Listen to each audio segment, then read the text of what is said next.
Robert Bigelow. He's in aerospace. He's designing these. He's a billionaire. He lives in Nevada, and he has contracts with the United States Air Force dating back God knows how long, decades, where any reports, any pilot reports, things of that nature of UFOs all goes to Robert Bigelow's.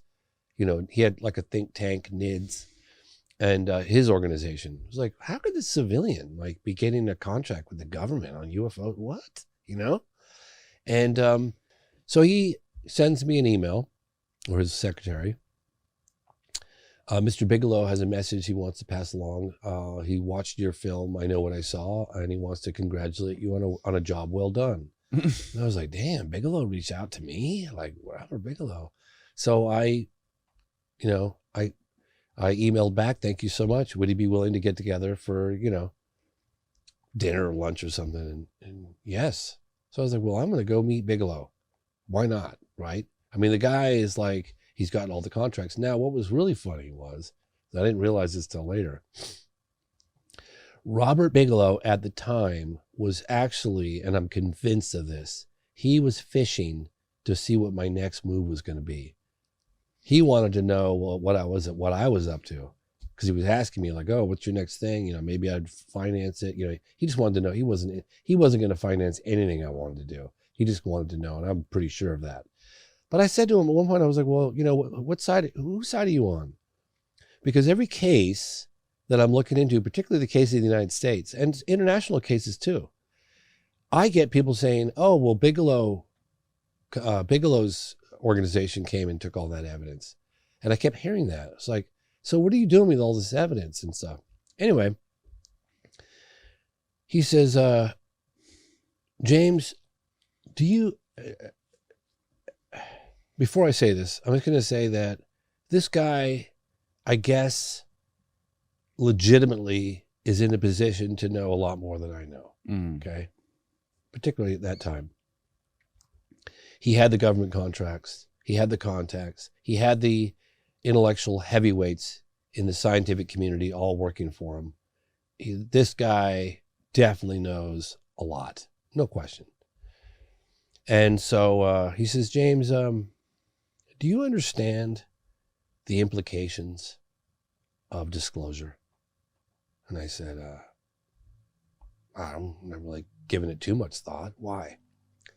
He goes, meaning the implications of disclosure. If this story really came out. Okay. So I was like, and to be honest with you, yeah, sure. I guess I thought about it. I mean, it didn't seem like that big of a deal to me. We're not alone. Great. You know what I mean? Right. Thinking about it every day. I don't think anybody just thinks that we're alone in the universe anymore anyway, but right. You're coming here. He said, I just need to really emphasize this to everybody out there so you understand what I'm telling you. I'm not saying I believe what I'm about to tell you, okay? I need to see more evidence.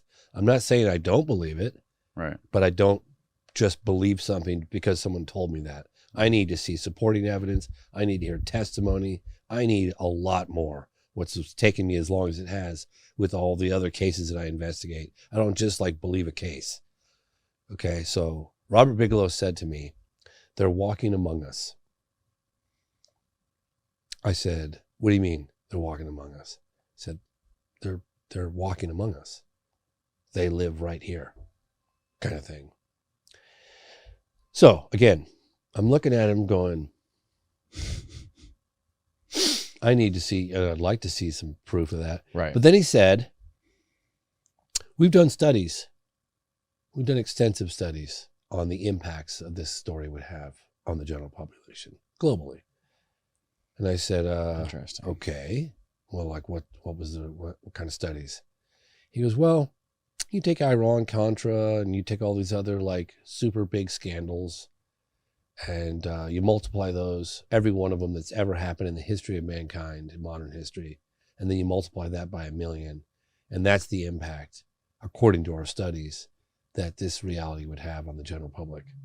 He said the economy would collapse, organized religion would collapse, and he just rattled off all that. Like, again, I'm not saying that I believe this. I'm just telling you what he said to me. How could you possibly conduct a study on that?